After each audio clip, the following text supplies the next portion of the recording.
So I am back, and mostly over the cold that I've had in the last few videos that you've seen. I am a little bit in an awkward position because we are cleaning the house for Thanksgiving, and so there's not really a good table surface for me to do this from. So I'm sitting in one of our chairs. And so that's why the angle looks a little bit weird. And then I have the small toy pup on my lap as well. So I'm going to share my screen here so you can see again that PowerPoint.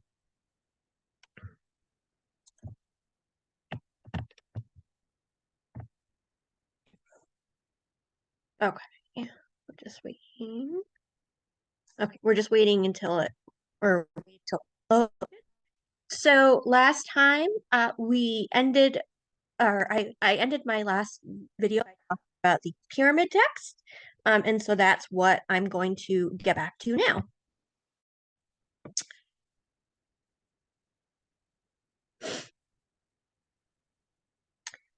So just to orient everybody, the general period that we are still in is the Old Kingdom, and we are talking about the pyramid texts, which you first see at the site of Saqqara. So this is the slide that we ended on. The funerary texts are, or the pyramid texts are the oldest funerary text that we have. So they are basically a series of texts that seem to be a guide for the pharaohs or the rulers to reach the afterlife. Like I said, these first show up at the site of Saqqara in some of the fifth and sixth royal pyramids there.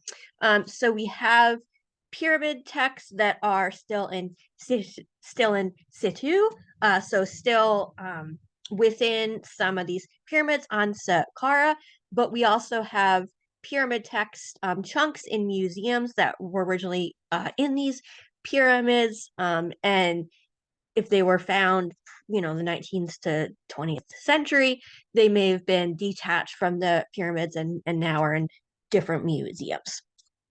There's kind of general agreement by Egyptologists that these texts, or at least a version of these texts and rituals, were present in oral culture before they were written down. Because by the time you see them on the pyramid walls, they seem to already be in a pretty developed form. So that's one of the hints that there is probably an oral version of these texts and rituals circulating before they were actually written down or inscribed on the walls. So as I said, they first show up in the Royal Fifth Dynasty pyramids at Saqqara, and then you see them through the Eighth Dynasty. So you see them throughout the first intermediate period as well.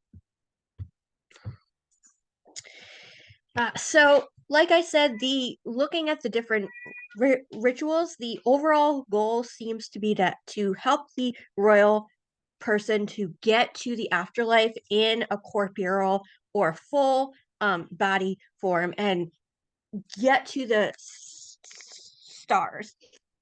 Within these texts, the sun god Ra is a major focus. So we seem to have a kind of a major solar focus here. At the same time, that's not the only theology that we see. So we kind of see hints of other theologies, some of which will be a little bit more developed later on. So this is from an article, which is why there's quote marks here. So we seem to see stellar theology. So a theology or an afterlife that's more focused kind of on reaching the stars. And in this realm, the god Horus is a big focus. We also see the beginnings of a stellar or a lunar theology where the pharaoh becomes Osiris. and travels through the underworld. And this focus on Osiris will increase once you get to the Middle Kingdom with the democratization of the afterlife. And then we see a bit of focus on the god Ra as well. So basically, my point is that the pyramid texts don't just have one singular focus. They have kind of all these different competing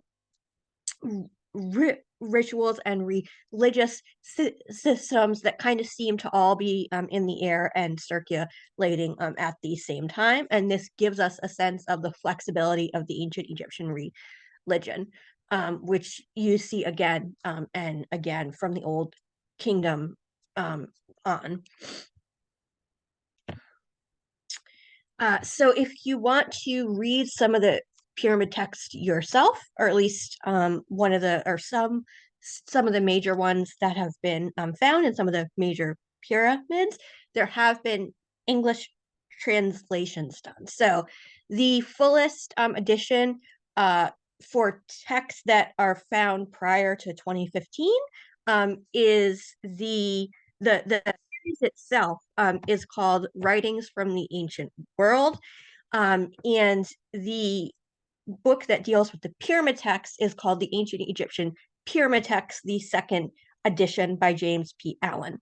So this is a translation of the pyramid texts that are found in different pyramids up to 2015, and it's not that expensive. And it gives you a little bit of a background on the different sets of texts that were found as well.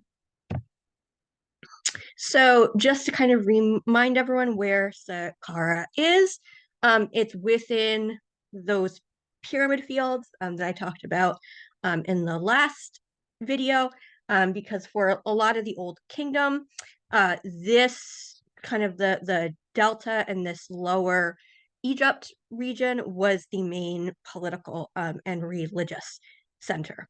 That's not to say that there wasn't elites in the rest of Egypt and there wasn't life and important things going on in the rest of Egypt. But most of the royal burial sites in the Old Kingdom in this kind of general area. So they're in the delta, they're kind of in this upper Egyptian region.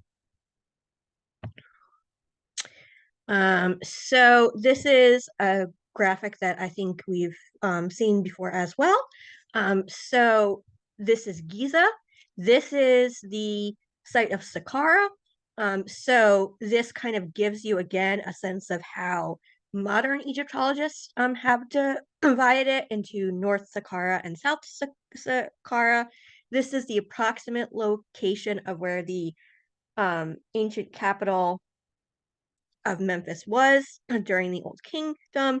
And then just remember one of the things that I talked about in one of my previous videos was sort of the modern Egyptology in some ways for these sites like Saqqara and Abusir and Dashur and Abu Ghurab and Giza and Abu Roash. We've kind of put some artificial boundaries. So where modern Egyptology says Abu Roash ends and Abu Ghurab begins probably doesn't exactly match what the kind of ancient Egyptians viewed this landscape. So just sort of keep that in mind. This is the pyramid fields from the other side of the bank. And this is in particular looking at the pyramid fields from what was another important ancient city, which is Heliopolis, and sort of the pyramid fields that you could see from kind of that angle. And then this is just where Saqqara is in kind of that general line. And this is again the edge of cultivation. So I talked about how the pyramid fields are basically right at the beginning of that desert edge where those cultivatable areas end. This is just a kind of a more detailed map of Saqqara in particular from the Digital Egypt site. And uh, so this gives you again some of the sites that we've talked about. So the step pyramid site, the approximate location of Memphis, um, some of the pyramid complexes of the fifth and sixth dynasty as well. So like the Teddy pyramid. Um, these are two links from that publication by Dr. Sullivan that I talked about a few videos ago. That's the full online digital book that really goes into the history of Saqqara and looks at the different usages of the site from a digital and 3D perspective. So I'm not going to click on these particular links, but both of these give you a kind of context sense of how or what the overall site of Saqqara looks like in the landscapes. I would definitely recommend clicking on these links and like I said, reading the whole publication because it really does give you a great sense of how Saqqara changed over time and the different uses of the site. So the earliest, at least as far as I know, I don't think they found an earlier version. Um, the earliest, but they could have. But at least as far as I know, the earliest version of the pyramid text that we see is in the pyramid complex of King Unas of the fifth dynasty. And so that's why the arrow is here, because that's the number 2 structure. And then this graphic overall gives you the kind of numbered key of where some of the other important monuments are as well. So this is again another link that I'm not going to click on. This is from YouTube, and it's someone, a modern tourist who went to Egypt and went to the site of Saqqara. And so sort of gives you an overview of how the modern site of Saqqara is set up for tourists and kind of the different things that are open for tours and things like that. This is again that constructing the sacred, that full online digital publication. It's definitely going to take you a few hours or kind of days to get through if you read the whole thing, but it is well worth it. This is a kind of overall map of Saqqara, and one of the things that I like about it is that it shows again, or shows the multi-period usages beyond even the pyramid text. So the pyramid and mortuary structure of Unis, which is again where, as far as I know, we found the earliest version of those pyramid texts, is kind of here. This is another old kingdom royal burial site. This is the step pyramid site. But then you also have non-royal tombs from the old kingdom here. You have 1,000+ years later, you have tombs from the new kingdom at Saqqara. Then in either the third intermediate or late period, you have the site of the Serapeum. And then even beyond that, when you get into late antiquity and Christianity starts to come into Egypt, you have a monastery that develops at Saqqara as well. So this map and the kind of the different sites that are on it represent like 4,000 plus years of usage of Saqqara. So this is from that publication by Dr. Sullivan, which is the constructing the sacred. So that's the first part of the title of her digital book. And so this gives you a sense of if you were standing on the Memphite floodplain, so kind of in the general area of where the Memphis agricultural fields were, so like somewhere kind of here, in Dynasty 5, this is sort of the pyramid fields of Saqqara and kind of the monuments within Saqqara that you would probably be able to see as an observer if you were standing somewhere here and like looking straight ahead. So this is and the pyramids mark the monuments within those sites, within those pyramid fields that you would probably be able to see jutting up from the landscape because of their height. So you have the three main pyramids at Giza would probably be visible. Some of the pyramids at Abu Sir, some of the pyramids of the pyramid of Dochor at Saqqara, and then some of the structures at South Saqqara there as well. This is again from that Constructing the Sacred publication by Dr. Sullivan, and it gives you on the within Saqqara itself. This is basically what was there by Dynasty 5. So this is if you were standing, basically right somewhere here. This is roughly what you would see. So we have a good amount of both royal and private mastabas from that time, or from the early dynastic period by that time. So I think that's what these are. You also have the step pyramid complex, and then some of the other Dynasty 5 royal pyramid complexes as well. This is again from that Constructing the Sacred digital publication, and this shows you particularly how the 5th Dynasty pyramid complex of King Unis would have maybe looked, including the causeway.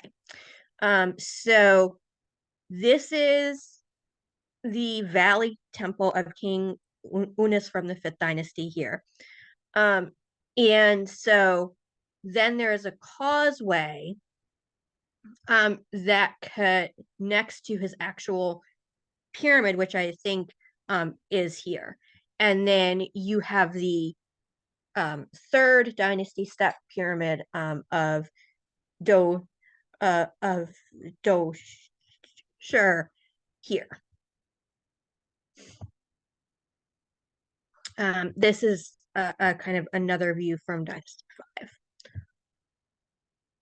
5. This is a possible reconstruction of the pyramid complex of one of those 5th or 6th Dynasty rulers, so Dejekare Ise, with his mortuary or valley temple here. So this, I think, is his mortuary temple. And then this is his causeway. So I think his valley temple would be at the other end of this causeway. And then you have the smaller mortuary complex for his queen, and I think we don't know her name, which is why this says his unknown queen. These are again links that take you to different pages of Dr. Sullivan's digital publication, and they again give you possible reconstructions of some of the royal burial complexes of Dynasty 6. So the Teti Pyramid, and then Pepi Al N2. And similar to what I talked about in Giza, during the lifetime of this site and of all these different royal mortuary monuments, part of the resources that a ruler would gather when she or he died was religious figures, so priestesses and or priests, to staff their mortuary temple. So Saqqara had that same thing. So like I talked about at Giza, when these monuments were in existence, you would have seen people coming in and out of them on a regular basis.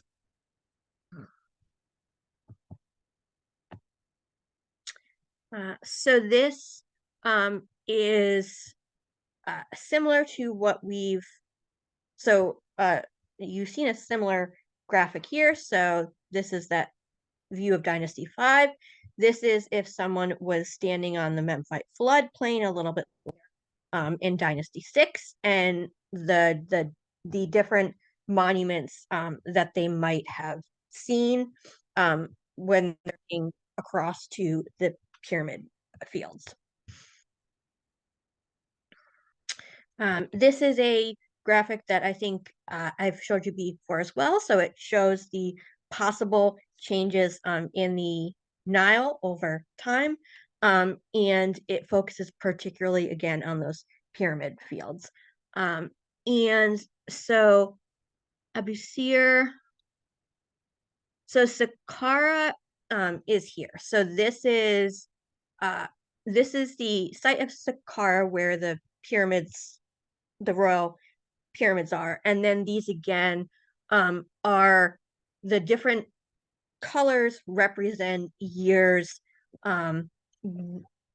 when these channels might have gone through. So this is just some of the 5th and 6th dynasty pyramids and overall royal mortuary structures as they are now.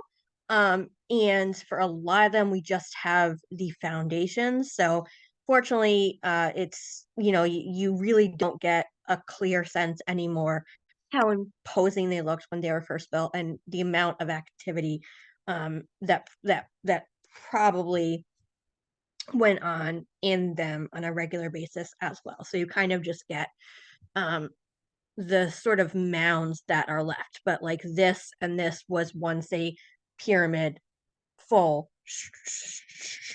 structure.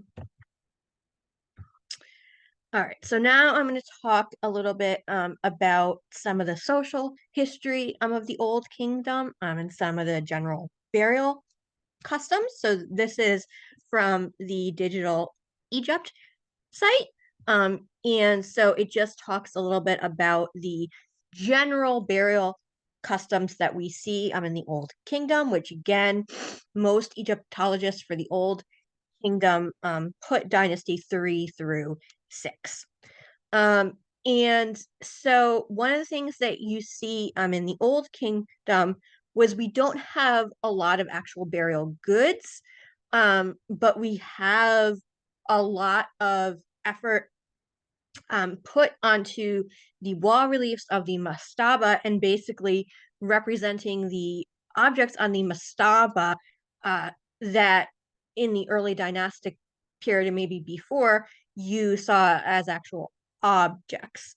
And this is true for both graves that we would term elite and non-elite graves as well.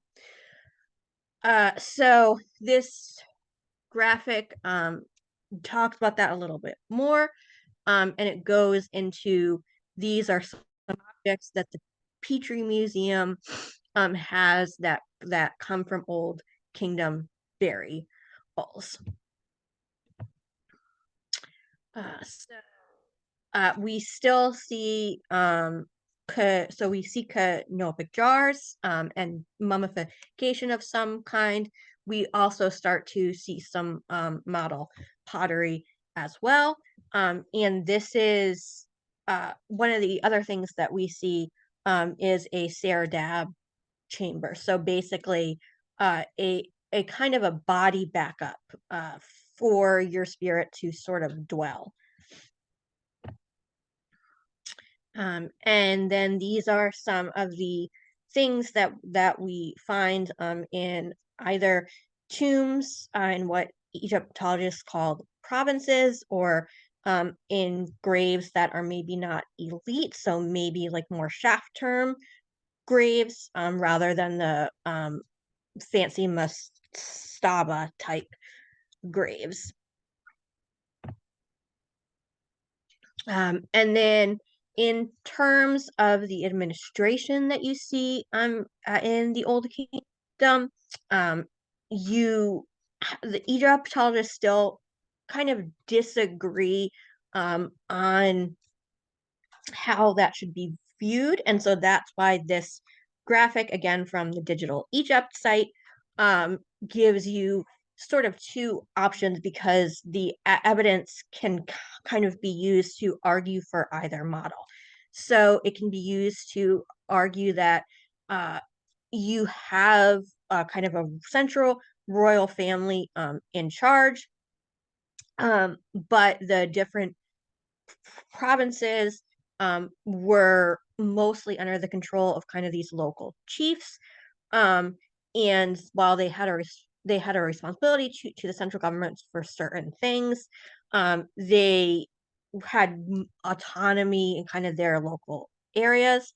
And if a pyramid or a royal monument was built, then resources were diverted from these local administrators for that.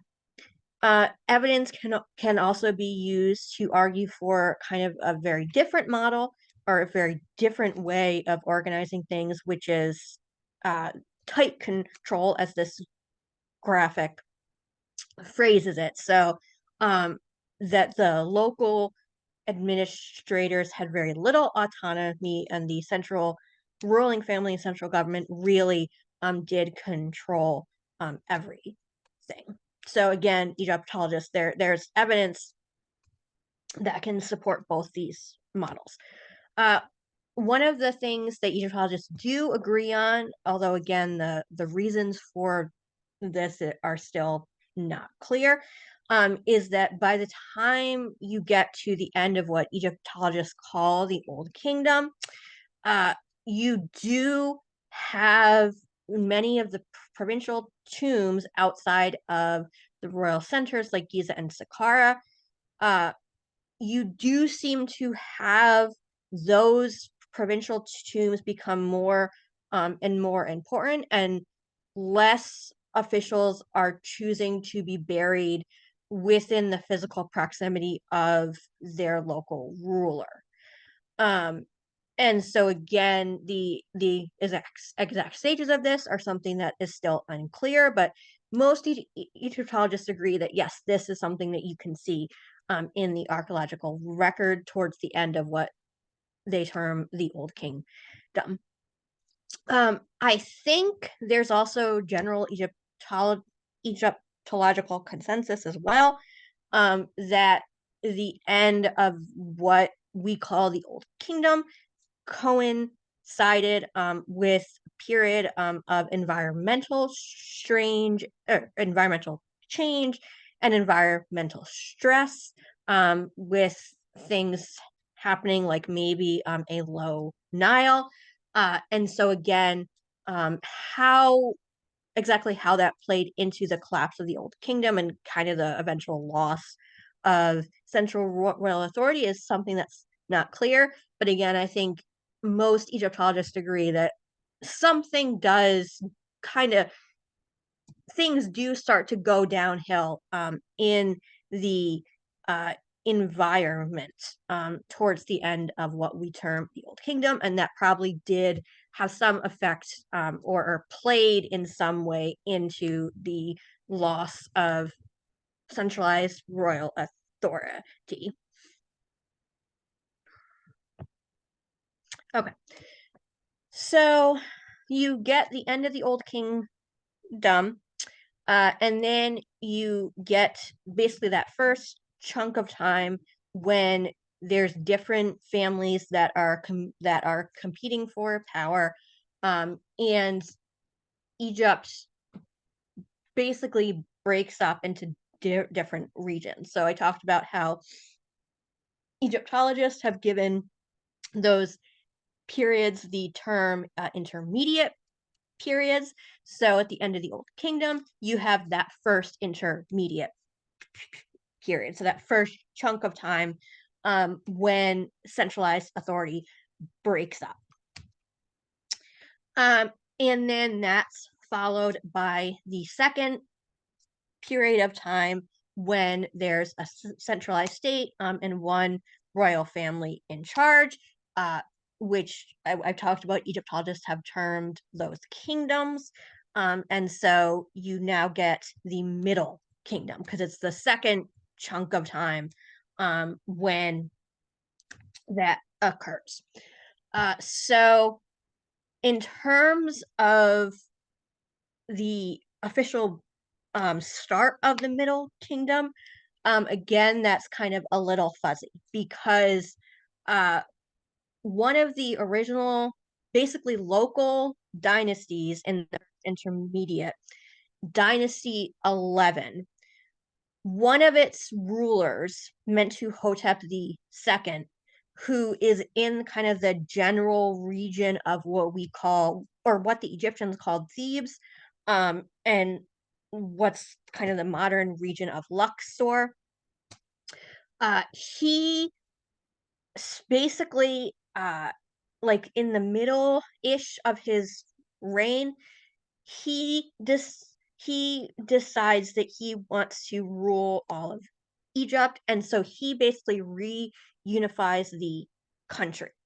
And he eventually takes back full control and drives basically all the other local families and local rulers out of power. And so that's why Dynasty 11 is both in the first intermediate period as well as in the middle kingdom, because Mentuhotep II starts his reign as one of these just local Dynasty 11 rulers.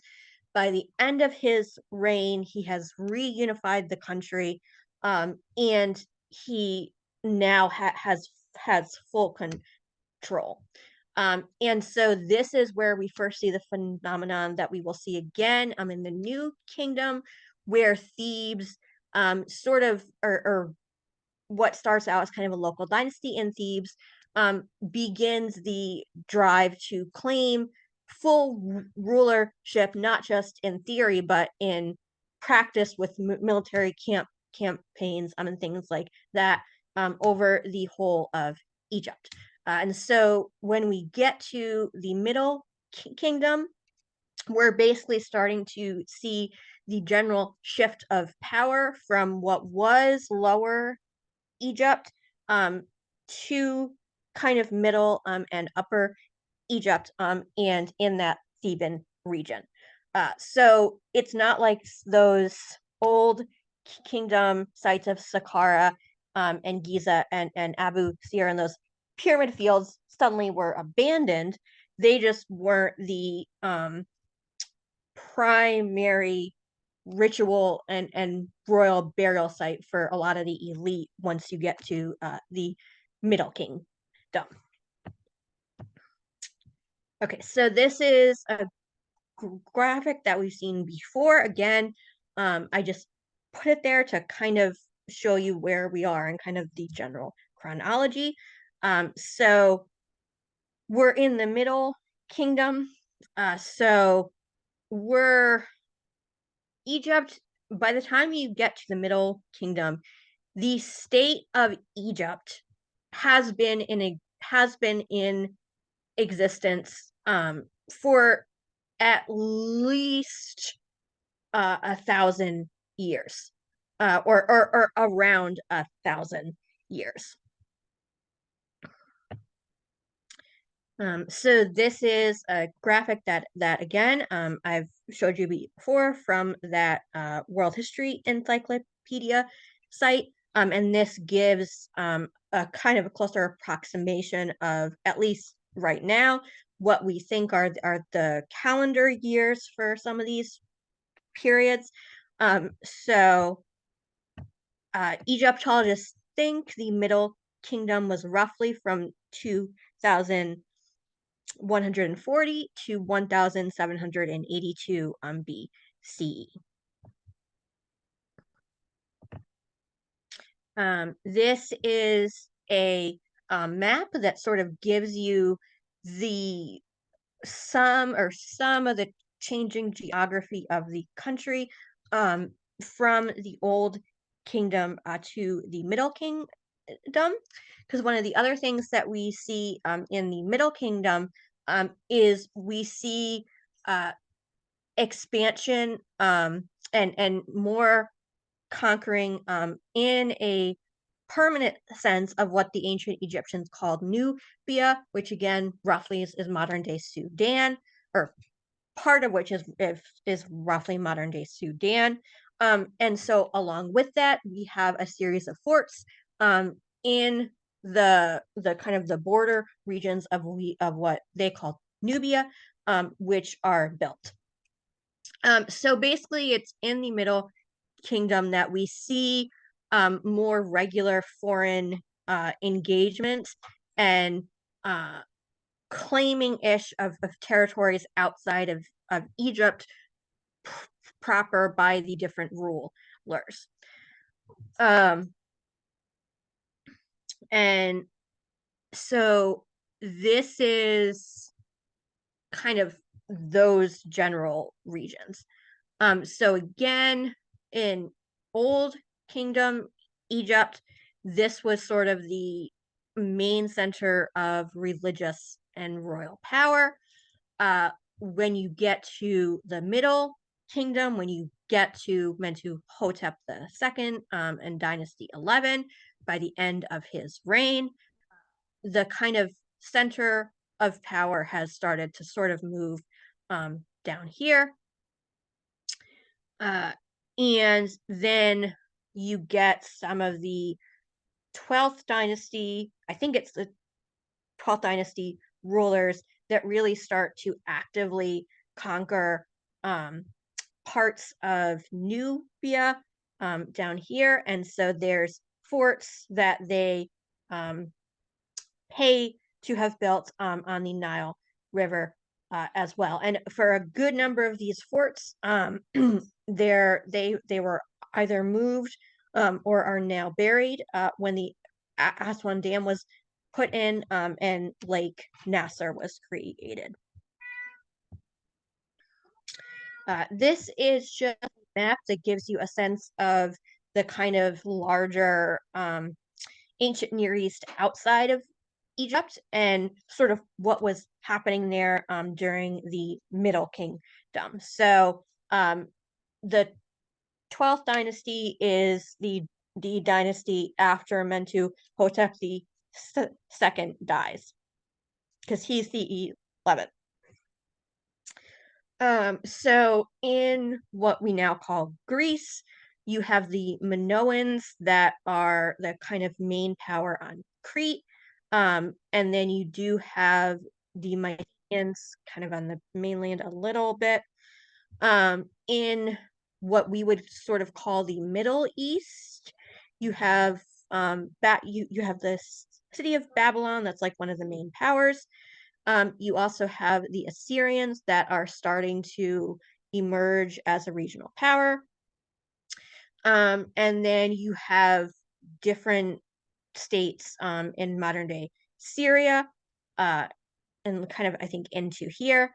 And then in what what is modern day Iran. You have the kingdom of Eel of Elam, and I think, sorry, I was gonna say this is the Indus, but I was getting confused there. This might be Saudi or modern day Saudi Arabia down here, but I'm not 100% sure.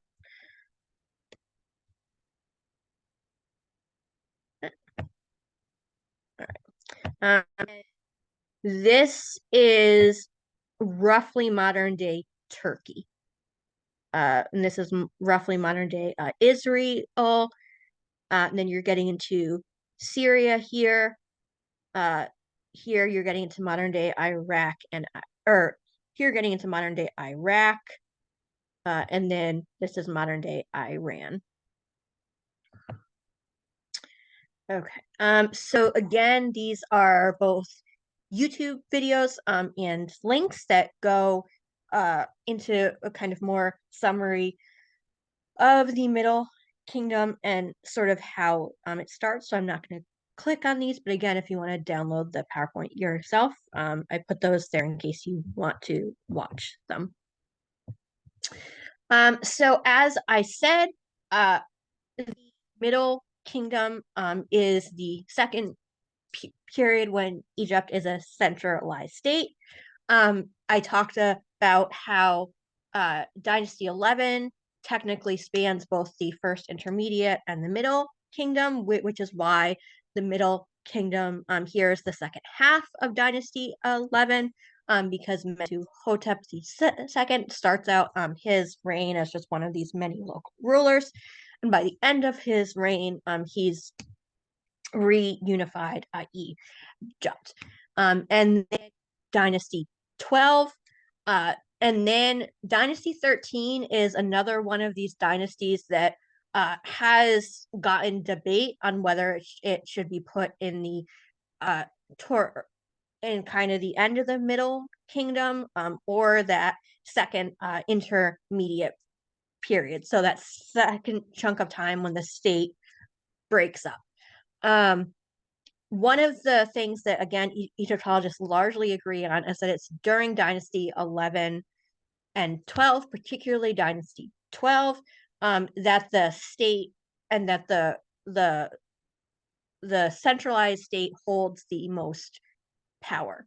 By the time you get to Dynasty 13, that centralized royal power starts to wane, and it seems that some of the rulers of Dynasty 13 have less practical control over different parts of Egypt.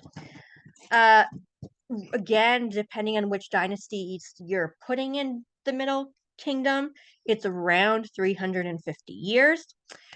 This is also where you see what Egyptologists have termed the democratization of the afterlife, which is basically the rituals and a lot of the objects that were associated with resurrection and rebirth and kind of getting to that afterlife that in the Old Kingdom you see associated or linked just with members of the royal family.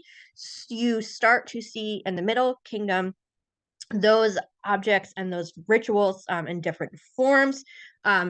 Their use trickles down to non-royal members of ancient Egypt. The Middle Kingdom is also viewed as the golden age of literature outside of funerary literature. So this is where we see on ostraca and other material what we would term narrative stories from ancient Egypt. It's also in the Middle Kingdom that at both the royal and non-royal level, you see Ra kind of start to fade in importance as a major deity. So it's not like he's completely disappears, but he's less emphasized, and Osiris becomes or is given more and more prominence as sort of the main deity associated with death and sort of getting you to that next stage of life. We also see the site of Abydos in the Middle Kingdom start to gain prominence as a pilgrimage and burial site for both richer and poorer members of Egyptian society. And Abydos becomes linked with Osiris as a burial site as well. And so one of the early dynastic royal tombs at al Quab from dynasty, I think 2 or 3, becomes or gets reconfigured as one of the burial of Osiris. The Middle Kingdom is also famous for because one of the other things that happens, I think, particularly during Dynasty 12, is the Fayum region, which is roughly in Middle Egypt. The state begins to bring resources to bear to have that cultivated as extra agricultural land, and some of the royals are also buried in the general Fayum region as well. So at like the site of Shit, and that includes both pharaohs and female members of the dynasty. And so one of the particularly famous tomb finds that has come out of the Middle Kingdom is this really nice set of jewelry that was found with one of the, I think it's the 12th dynasty, at least one of the princesses in her tomb. Okay. So in terms of the political history, some of this I've already referenced a bit. So in terms of the dynasties that belong or that Egyptologists tend to put in the Middle Kingdom, second half of Dynasty 11 and Dynasty 12 are most Egyptologists agree that yes, those we'll put those in what we call the Middle Kingdom. And then it's Dynasty 13 that, like I said, has been a little bit more debated. Like I was saying, you have changing burial sites and kind of the center of power shifts. So from in the Old Kingdom, most of the burial sites were in those pyramid fields in Lower Egypt, which remember, because the way that the Nile runs is actually up where the delta is and where modern Cairo is. When you get to the Middle Kingdom, you have Thebes start to emerge as a royal burial site and site to put royal mortuary complexes. And you also have the use of the Fayum, so in Middle Egypt, as a royal burial place and for more agricultural land. And in the Middle Kingdom, the other major thing that you see is Memphis is no longer the main capital. So the full physical location of the new capital in kind of the general Middle Egyptian region of the Middle Kingdom has not really ever been fully found. But it is definitely it is definite that there is a shift. Like I said, that's not to say that Memphis was completely abandoned and everybody stopped living there. It just was no longer the main capital. So I've talked about King Mentuhotep II a little bit already. So again, he's local dynasty, or starts out as one of those local dynasty rulers. By the end of his reign, he's reunified Egypt, and Egypt now is back to being a state. and he is a ruler that we have all five of we have his full fivefold titulary. So we have all five of the names that he used throughout his reign. And one of the things that he's most famous for, and sort of he used as kind of a statement to show his kind of power and rule over reunified Egypt, is his mortuary complex at Deir el-Bahari, which is in the general region of Thebes. And so this has both his mortuary temple, and I think it has his burial, but his burial is like way back, sort of in one of the shaft tombs, I think. So the main parts of the site at Deir al-Bahari and what he really focused attention on was his mortuary temple, was making that his physical and political statement. And if you look at its shape, it's reminiscent of what Egyptologists have termed a saf tomb, which is one of the basically one of the shapes for these local rulers, one of these local dynasties in the first intermediate.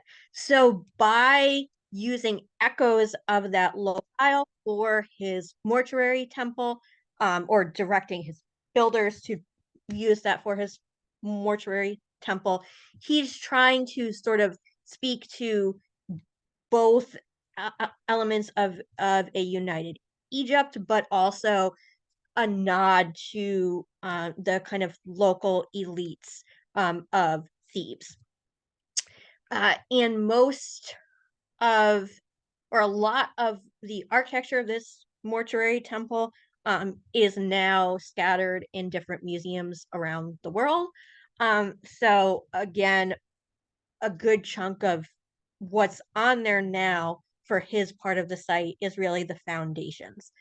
So it would be like someone's lifelong project to basically put his mortuary temple at Deir el-Bahari back together in 3D, because first you would have to search the collection catalogs and databases of hundreds of museums, and do like a spreadsheet to, okay, this was from here, this object was from here, and then you would have to go visit the site and do the mappings, and so it would like be someone's lifelong work. But if anyone wanted to ever do that, um, it's something that would definitely be really cool to see. And so just kind of an idea. So this object link is from the Metropolitan Museum. So it's part of a column that was originally at his mortuary temple at Deir el-Bahari there. And then this is from Digital Egypt, and these are the main rulers. So we have Mentu. I'm not sure why so Mentu Hotep II is there, followed by Mentu Hotep III. And then we have some kings or some rulers that seem to rule during the Middle Kingdom, but we're not sure exactly where they fall in the dynasties. And then we have the rulers of Dynasty 12. And so it's this Senu Ross Saret, basically 1 through 3, that really seem to focus on Nubia, and extending Egypt's control there in a much more permanent way, or parts of Nubia. And so it's under their reigns that you see the first Middle Kingdom forts. Okay.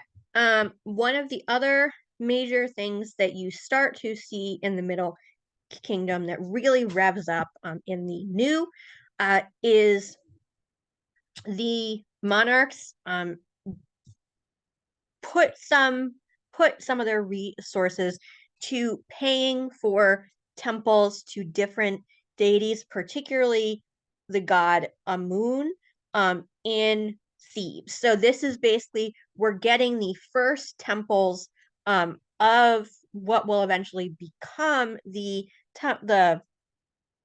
temple complexes of Karnak and Luxor in the New Kingdom. And so Amun in the Middle Kingdom, you start to see his prominence rise, along with the god Matu a little bit. And then by the New Kingdom, the deity Amun sort of supersedes the deity Ra as kind of the main solar deity. But it's in the Middle Kingdom that you see the the sites of Karnak and Luxor start to be developed as basically state temple sites. And so this is from UCLA, and it is like a 14, 15-minute video that reconstructs the architectural history of the site of Karnak, starting in the Middle Kingdom through the New Kingdom. So you can see which rulers paid for which things to be built when. So like I referenced before, one of the other major things that you see starting in the Middle Kingdom is the development of Thebes and the Theban desert area as a royal mortuary and burial site in Upper Egypt, rather than Lower Egypt of the Old Kingdom. So that's what this map or this graphic here is talking about. So you see, this I think is the modern Nile River. This is either, I'm pretty sure these are channels that might not be in existence anymore.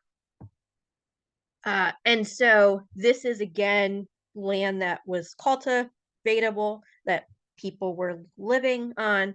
And so then this is the kind of modern Theban desert area where, starting in the Middle Kingdom, you have those royal mortuary complexes and temples. So these are basically that line of royal mortuary temples starting in the Middle Kingdom at Deir al-Bahari.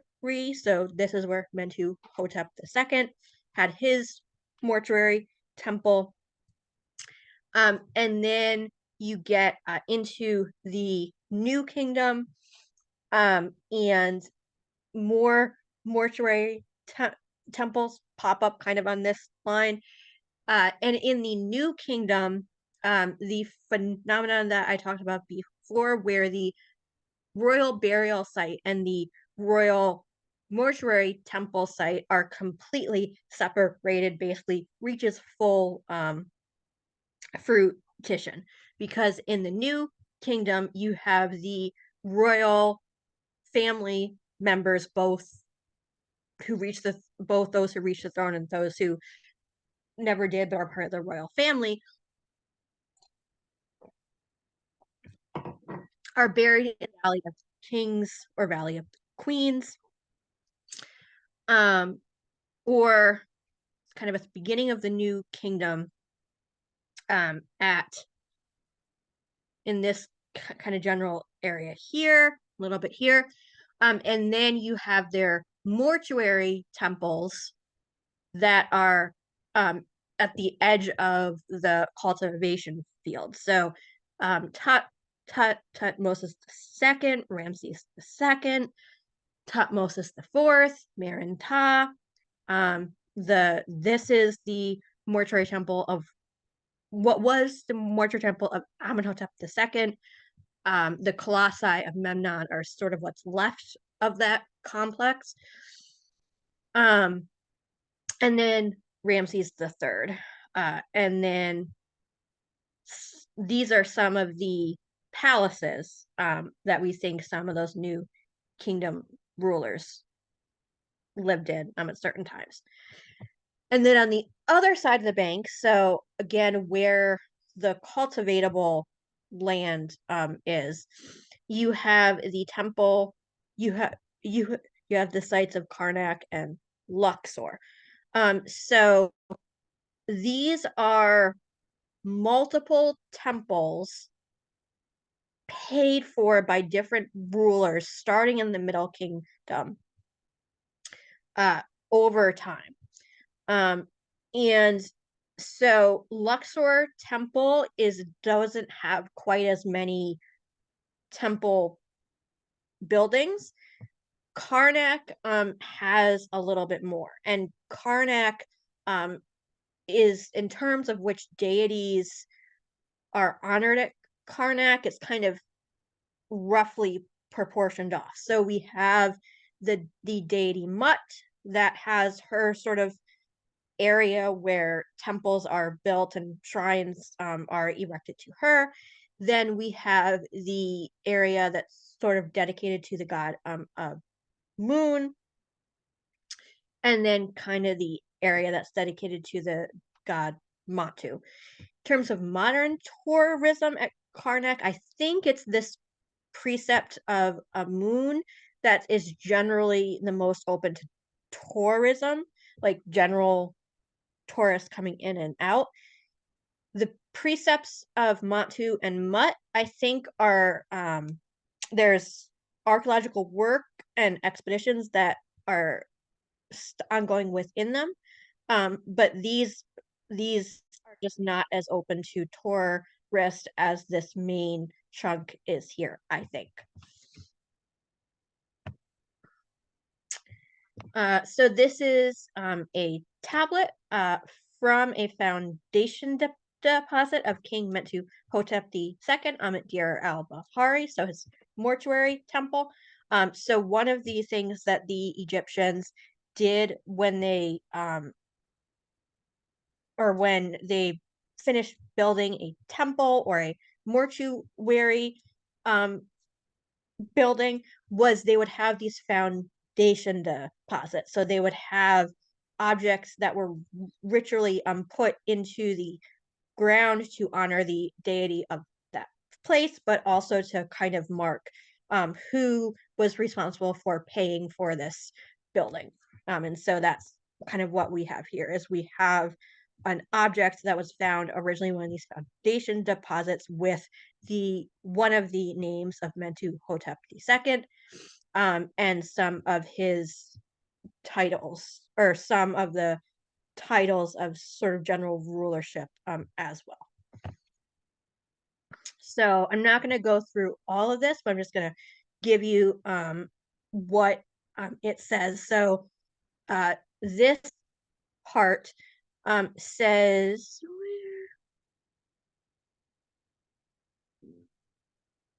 this so this is beloved of Matu Ray.